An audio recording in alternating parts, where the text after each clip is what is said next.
할렐루야. 오늘 하루도 말씀으로 성령으로 충만한 하루가 되시기를 축복합니다.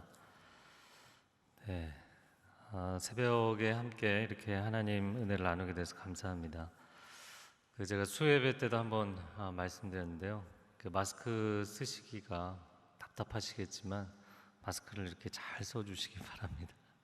네, 코에까지 이렇게 잘 써주시기 바랍니다.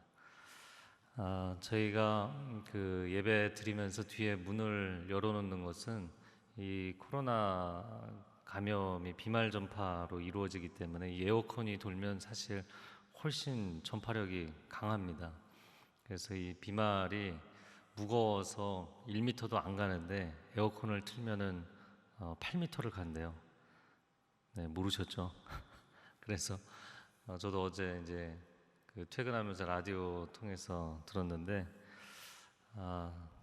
계속해서 이게 진정이 될 것 같으면서 진정이 잘 안 되고 있어요. 그래서 우리가 더 주의하고 조심해야 될 것 같습니다. 자, 신명기 29장 모압 평지 언약이었죠. 그렇게 끝나는 것 같았는데 사실은 30장에 하나님께서 앞으로의 전망, 앞으로 이렇게 일이 전개될 것이다, 이렇게 하나님의 전망이 계속되는 부분이 신명기 30장입니다. 1절, 2절 말씀 한번 같이 읽어보겠습니다. 1절, 2절 시작. 내가 너희 앞에 둔 이 모든 복과 저주가 너희에게 임해 너희 하나님 여호와께서 너희를 쫓아내셨던 모든 민족들 가운데서 그것들이 너희 마음에 생각나서 또 너희와 너희 자손들이 너희 하나님 여호와께 돌아와 내가 오늘 너희에게 명령하는 모든 것에 따라 그분께 온 마음과 온 영혼으로 순종하면. 자, 이제 모세가 신명기에 하나님의 말씀을 잘 지키라고 다시 한번 당부하는 이야기들을 이제 34장까지 하는데, 사실 모세는 이스라엘의 미래에 대한 전망이 그렇게 밝지가 않았다고요. 너희는 결국에는 우상 숭배하게 될 것이다. 여호수아서 마지막 24장에도 보면 여호수아도 이스라엘의 미래에 대해서 전망이 좋지가 않았어요. 그것은 하나님께서 예지적으로 알려주신 것도 있겠지만 이스라엘 백성들과 함께하면서 사실은 지도자들이 가장 정확하게 알잖아요. 사람 안에 무엇이 있는지 주님이 아셨다. 요한복음 2장에 말씀하는 것처럼 모세와 여호수아는 이 백성들 안에 뭐가 있는지를 알았어요. 그래서 그들이 결국에는 잘못된 길로 갈 것을 예상을 했었습니다. 우상 숭배하고 거역하고 불순종하고 그럴 것을 내다보고 있었어요. 자, 오늘 본문의 1절에 보면 너희가 그렇게 해서 너희 앞에 하나님이 예고하신 모든 복뿐만 아니라 저주가 너희에게 임하여서 실제로 그것을 경험한 후에라도 그 쫓겨난 이방인의 땅에서 너희가 기억한다면, 생각이 난다면, 오늘 본문의 1절 끝에 너희 마음에 생각나면, 그래서 2절에 여호와께로 돌아와서 전심전력으로 순종한다면, 3절 말씀에 하나님께서 기다리셨다는 듯이 그 사로잡힘에서 너희를 회복시키시고 긍휼히 여기셔서 다시 모으실 것이다. 열방으로부터 돌아올 수 있도록 하나님 다시 모아주실 것이다.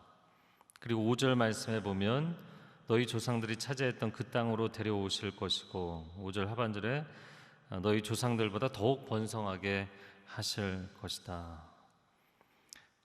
여러분, 그러면 너희는 앞으로 결국에 우상 숭배하고 망하게 될 것이다, 쫓겨날 것이다, 그 예고대로 되었죠.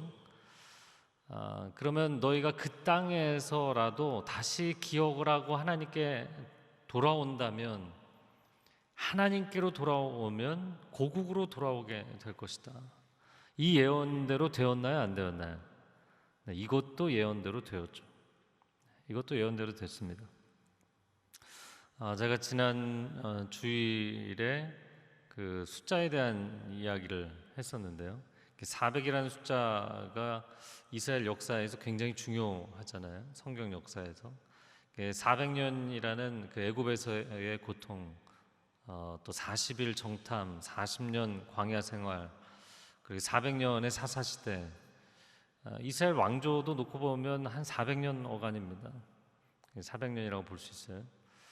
그러니까 400년 동안의 왕조 시대, 사사 시대 400년도 사실 바닥을 치던 시대였죠, 영적으로. 그런데 그때도 하나님께서 굉장히 많이 반복적으로 기다려 주셨어요. 그들이 돌이키기만 하면 하나님께서 건져주시고, 돌이키면 건져주시고, 뭐 계속 그거 반복한 게 사사 시대였잖아요. 그리고 이스라엘 열왕기, 그 열왕기에 세 명의 왕이 다니엘 왕조 시대였고, 그리고 남북 왕국이 분열됐는데, 뭐 역대기 같은 경우는 북이스라엘은 아예 정통성 있는 정권으로 인정하지도 않죠. 남유다의 왕들이 통치한 시기를 보면 400년이에요. 그러니까 이 400년 동안 하나님께서 지속적으로 반복적으로 잘못을 하는데도 또 하나님께 매달리면 봐주시고, 매달리면 또 봐주시고, 그걸 반복을 하셨던 거죠.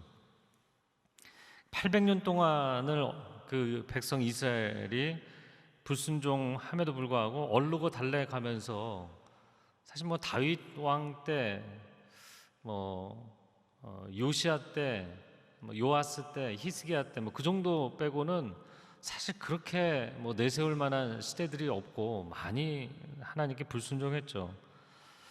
그럼에도 불구하고 하나님께서 그 800년을 기다려 주신 겁니다. 기원전 586년 남유다가 멸망하고 바벨론으로 끌려갑니다. 근데 하나님께서 70년 만에 돌이켜 주시잖아요. 이게 오늘 좀 많이 울리는 것 같습니다. 그런데 하나님께서 오늘 본문의 말씀에 보면, 너희가 내게로 돌아오면 내가 너희를 고국으로 돌아와서 예전보다 더 잘되게 해주겠다. 저를 한번 따라해 보시겠어요? 기다리셨다는 듯이 회복시키시는 하나님, 하나님께서 기다리셨다는 듯이 회복시켜 주시는 거예요. 진짜 우리를 기다리고 계셨기 때문인 거죠. 자식이 사고치고 집을 나갔을지라도 기다리고 계시는 거잖아요. 그러니까 언제든지 돌아오면 정말 그 아들을 다시 반겨주고 회복시키는 그 마음이 하나님 아버지의 마음인 것입니다.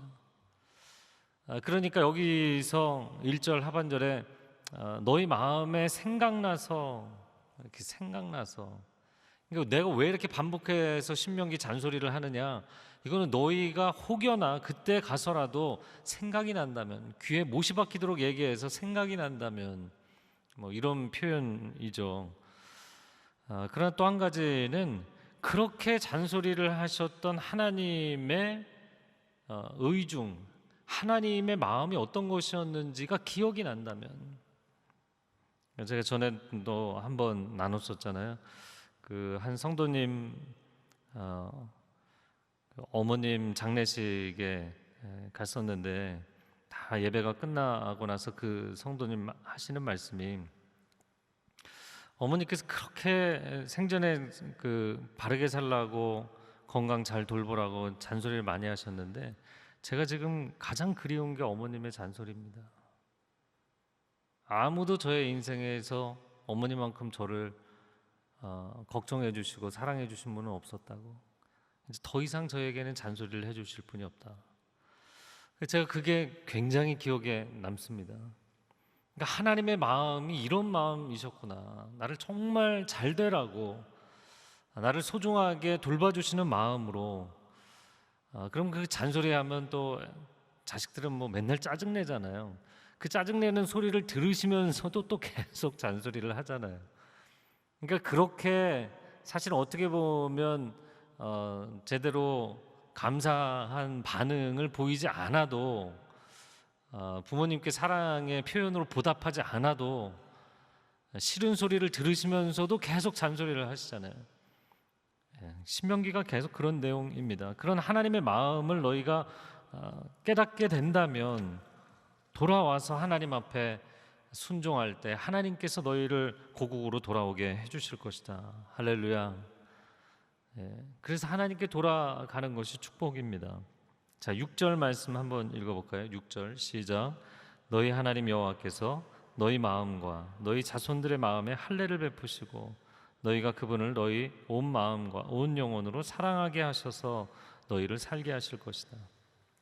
자, 그리고 하나님께서 또 꿈꾸시는 것이 한 가지 있는데, 이것은 뭐 예레미야서에서도 새 언약 31장 31절 이하에서 이야기하는 새 언약의 내용도 그것이죠.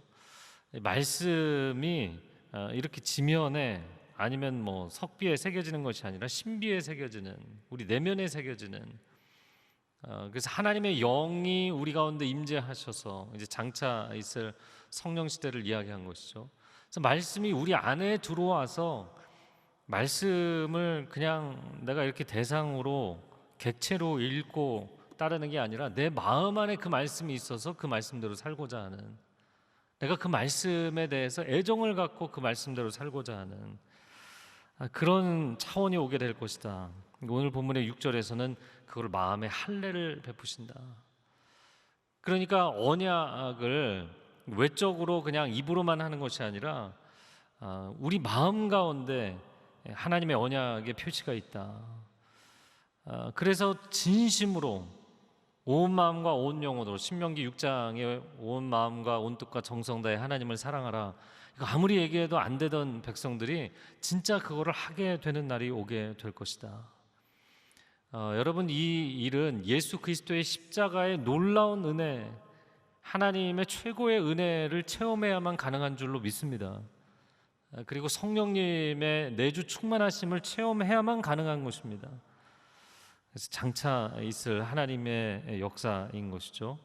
자, 7절과 8절을 보면 모든 저주는 너희 원수들에게 임할 것이고, 8절에는 너희는 여호와의 음성에 순종하고 그 모든 명령을 따르라. 그러면 하나님께서 복을 주실 것이다. 자, 9절 말씀 같이 읽겠습니다. 시작.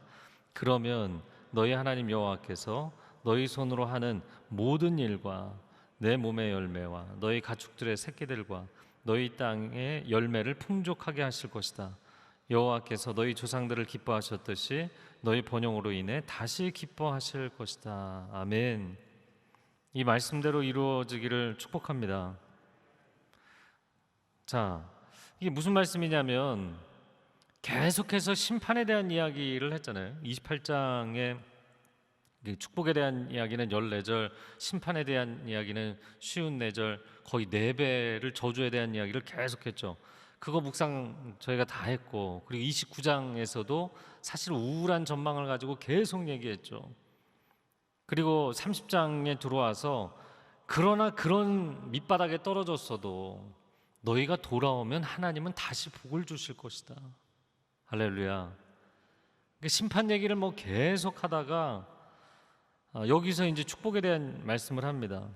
그러면서 집약적으로 이야기한 게 너희가 하는 모든 일에 복을 주실 것이다. 내 몸의 열매, 자녀들에게도 복을 주실 것이다. 너희 가축들의 새끼, 너희 땅의 열매, 이 가축들과 땅의 소산, 뭐 너무나 중요하죠. 이스라엘 사람들에게는. 이스라엘 사람들의 이 경제적인 측면에서의 문화를 반유목민이고 반농경민이다 이렇게 보죠. 반유목 반농경이거든요. 그러니까 가축들이 잘 되고 땅의 소산이 잘 되고 하나님이 이런 복을 주실 것이다.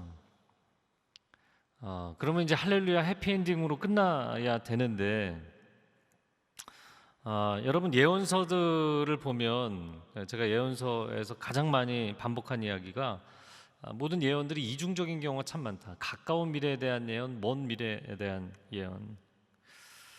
그런 이중적인 예언의 성격을 가지게 되는 것은 하나님이 그렇게 처음부터 섭리하시기 때문이기도 하지만 또 한 가지는 인간의 죄악이 반복되기 때문이에요. 인간이 죄를 저지르고 하나님께 또 돌이키고 이거를 반복하기 때문이기도 합니다. 자, 그러니까 복과 화가 이제 계속 반복이 되는 거예요. 자, 이렇게 해피엔딩으로 그들이 다시 남유다 왕국이 바벨론 포로에서 귀환하고 해피엔딩으로 끝나면 좋겠는데, 근데 해피엔딩으로 끝나지 않았죠. 그래서 70년 만에 하나님이 돌아오게 해주신 게 너무 기간이 짧지 않았나. 하나님 너무 성급하셨던 게 아닌가요? 저는 성경을 보면 그런 생각을 합니다. 왜냐하면 그들이 돌아와서 진짜 6절 말씀처럼 전심전력으로 하나님을 사랑했나요? 사랑하지 않았어요. 그렇게. 말라기서에 보면 하나님께서 굉장히 진노하시면서 결국엔 선지자를 400년 동안 안 보내셨던 거잖아요. 왜냐하면 제사장들이 제사를 지내면서 또 그 백성들이 야, 이거 굉장히 귀찮다. 내가 고국에 돌아가고는 싶었지만 이 제사 제도라는 게 너무 번패스럽다, 귀찮다, 그런 얘기를 합니다. 그러니까 뭐 백성이나 제사장들이나 예배를 등한시하고 사회는 부조리에 빠지고 부정부패에 빠지고 뭐 엉망이었어요. 그때 하시딤들이 등장을 한 거죠. 이제 하시딤, 헷세대에서 나온 말인데 하나님의 은총을 입은 자들, 이 경건주의 운동하는 사람들인데 이 경건파들이 일어난 것입니다. 왜냐하면 이제 포로로 끌려가고 또 돌아오고 그런 상황에서 성전이 없었잖아요. 이게 성전이 없으니까 신앙의 구심점이 없는 거예요. 신앙의 구심점으로 하나님의 말씀을 붙잡게 됩니다. 그래서 이 종교 개혁가들, 루터나 깔뱅이나 이런 사람들이 말씀으로 돌아가자 이야기했던 것처럼 사실은 이 유대인들 하시딤들이 말씀으로 돌아가자 그런 운동을 펼쳤던 거죠. 그래서 거기서 나온 사람들이 바리새파 사람들이었어요. 그러니까 한때는 정말 말씀에 집중하면서, 그래서 바리새인들하고 항상 짝으로 나오는 게 서기관들이잖아요. 평생 말씀 필사하고 연구하는 게 일인 사람들이에요. 그렇게 말씀에 헌신적이었지만 그들도 나중에는 세속주의에 빠지게 된다고요. 그러니까 인간이 하나님이 이렇게 회복시켜 주시고 다시 복을 주시면 정신 차리고 열심히 해야 되는데 열심히 안 했어요. 그래서 완전히 또 밑바닥이 됐습니다. 너무 엉망이 밑바닥이 되니까, 엉망이고 밑바닥이 되니까 사람들이 메시아 대망 사상이 생긴 거예요. 그 메시아 대망 사상의 정점에서 예수님이 오신 거예요. 자, 그럼 예수님이 오시고 나서 해결됐는가? 또 그게 그렇게 심플하지가 않잖아요. 그 하나님의 아들 예수 그리스도를 믿지 않고 십자가에 못 박아 죽였죠. 그리고 유대인들은 다시 2000년을 조국이 없이, 조국을 잃어버리고 열방을 떠돌아다니는 디아스포라로 살았던 것이죠. 그래서 역사를 보면 이 복과 저주는 한 번의 세팅으로 끝나지를 않아요. 자, 그 예고대로 복과 저주를 다 겪고 나서 이방 땅에 쫓겨났다가 그들이 하나님께 부르짖으니까 하나님이 다시 돌아오게 하시는 것까지, 여기가 한 번의 세팅으로서의 역사의 시나리오를 하나님 보여주신 거예요. 근데 이게 역사에서 계속 반복이 된다고요. 우리 인생사도 마찬가지죠. 우리가 하나님 앞에 정말 사랑으로 순종하고 헌신하고 하나님 복을 내려주시고, 근데 마음 가운데 안일해지고 하나님과 소원해지고 하나님의 징계를 겪고, 이게 뭐 계속 반복이 되는 거예요. 자, 그러나 제가 요즘 누차 이야기를 하지만 우리는 역사의 마지막 구간을 달리고 있잖아요.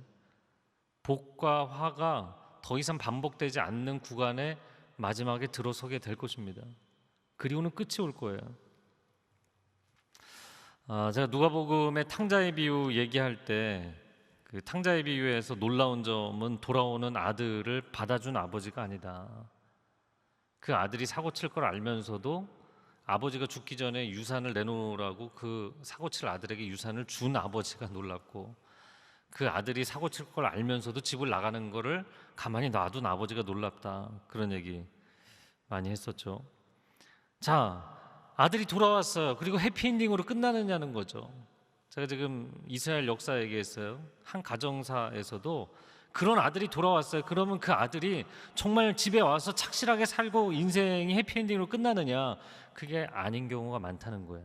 큰아들의 예상이 적중할 때가 많다는 거예요. 그 아들은 또 사고를 치고, 안에서 또 사고 치고, 또 뭐 있는 거 가지고 나가서 또 사고 치고, 그런 일들이 실제로 가정사에서 많이 일어납니다. 그러면 하나님은 어떻게 하시는가? 하나님 계속 받아주시는 거예요. 그러니까 40년의 광야 생활이 굉장히 힘든, 땅의 완전수와 충만수를 곱한 정말 징하게 고생했다, 이런 의미도 있지만 하나님께서도 그들을 정말 끝까지 받아주신다는 의미가 있는 거예요. 400년 사사시대, 여러분 사사시대의 사사가 몇 명이었나요? 12명이었잖아요. 12지파.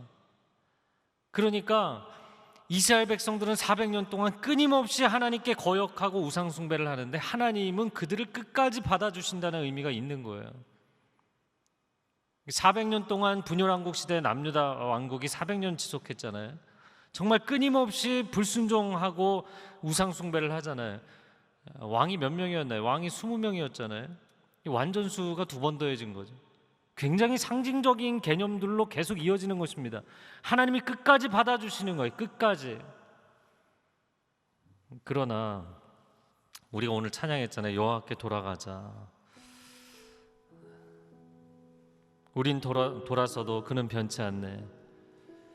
우린 넘어져도 그 사랑 영원하네. 영원합니다. 그런데 역사의 이 장구한 역사가 끝나는 시점에 우리가 서 있다는 거야. 이젠 정말 해피엔딩으로 끝내셔야 됩니다. 더 이상 세상으로 가시면 안 됩니다. 다시 또 언제든지 받아주시겠지. 내가 가출했다가 돌아오면 언제든지 받아주시겠지. 네, 그게 하나님 마음입니다. 그러나 이제는 그 오랜 역사가 끝날 시점이 가까워오고 있어요. 이 시간 함께 기도하겠습니다. 하나님 영원하시기 때문에 하나님, 우리를 향한 하나님의 사랑도 영원하고 하나님의 은혜와 자비도 영원한 줄로 믿습니다. 그러나 이 땅에서가 아니라 영원한 하나님 나라에서 그 은혜와 자비를 베풀어 주실 것입니다. 이 땅의 시간, 인생을 사는 동안 내가 그렇게 많이 잘못하고 그렇게 많이 하나님을 멀리했어도 하나님은 돌아올 때마다 받아주셨습니다. 하나님, 그러나 이제는 우리가 이 역사의 시대를 분별하고 깨어서 하나님 우리 마음의 할례를 받고 전심전력으로 하나님을 사랑하는 삶이 되게 하여 주시옵소서. 우리와 우리 자녀 세대가 깨어 일어나게 하여 주옵소서. 한국교회가 깨어 일어나게 하여 주옵소서. 두 손을 들고 주여 삼창어 기도하겠습니다. 주여, 주여, 주여. 오 사랑하는 주님, 우리를 긍휼히 여겨 주시옵소서. 우리를 불쌍히 여겨 주시옵소서. 하나님 끊임없이 우리를 받아주시고 하나님 우리를 끊임없이 용서해 주시고 집을 나간 자식이 돌아올 때 집 나간 아내를 호세아가 다시 받아들이도록 하신 것처럼 다시금 받아주시고 또 받아주시는 하나님, 그것이 하나님의 영원한 변함없는 사랑의 마음인 것을 압니다. 그러나 하나님, 때가 가까우고 있습니다. 깨어나게 하여 주옵소서. 돌이키게 하여 주옵소서. 다시는 세상으로 가지 않게 하여 주옵시고 다시는 하나님과 멀어지지 않게 하여 주시고 하나님 앞에 엎드려 살아갈 수 있게 하여 주옵소서. 한국교회가 이 마지막 기회를 놓치지 않게 하여 주옵소서. 한국교회가 깨어 일어나게 하여 주옵소서. 목회자들과 성도들이 깨어 일어나게 하여 주시옵소서. 오 주님, 이 마지막 구간에 하나님의 사랑, 예수 그리스도의 피 묻은 십자가의 복음을 증거하며 나아가게 하여 주옵소서. 성령의 역사가 이 땅을 치유하고 변화시키는 은혜를 체험할 수 있도록 주님 세일을 행하여 주시옵소서. 하나님, 하나님께서 영원하시기에 우리를 향한 하나님의 사랑도 변함없이 영원하신 줄로 믿습니다. 그러나 이 땅의 역사에 마지막 지점을 두신 것은 하나님의 사랑이 그 시점에 종료되기 때문이 아니라 공의의 하나님께서 중간 매듭을 지으시고 그리고 영원한 하나님의 나라에서 영원한 은혜와 사랑으로 하나님의 백성들에게 임하실 줄로 믿습니다. 하나님 역사를 볼 수 있는, 이 큰 그림을 볼 수 있는 영적 안목을 하나님의 사람들에게 허락하여 주시고 깨어 일어나게 하여 주시고 이 마지막 기회를 한국교회가 놓치지 않도록 하나님 도와 주시옵소서. 우리를 긍휼히 여겨 주시옵소서. 한국의 목회자들, 성도들이 깨어 일어나게 하여 주시옵소서. 이 마지막 시대 땅끝에서 주의 복음 증거하는 선교사님들을 주님, 그들의 손과 발과 하나님 그들의 심령 가운데 담대함과 견고함을 허락하여 주시옵소서. 이제는 우리 주 예수 그리스도의 은혜와 하나님 아버지의 극진하신 사랑과 성령의 교통하심이 귀한 하나님의 사랑을 신뢰하고 전심으로 하나님께 돌아가기로 결단하는 귀한 하나님의 백성들과 소중한 가정과 자녀들과 일터 위에, 한국교회 위에, 저 북녘 땅 위에, 그리고 선교사님들 위에 이제로부터 영원토록 함께하여 주시기를 간절히 축원하옵나이다. 아멘.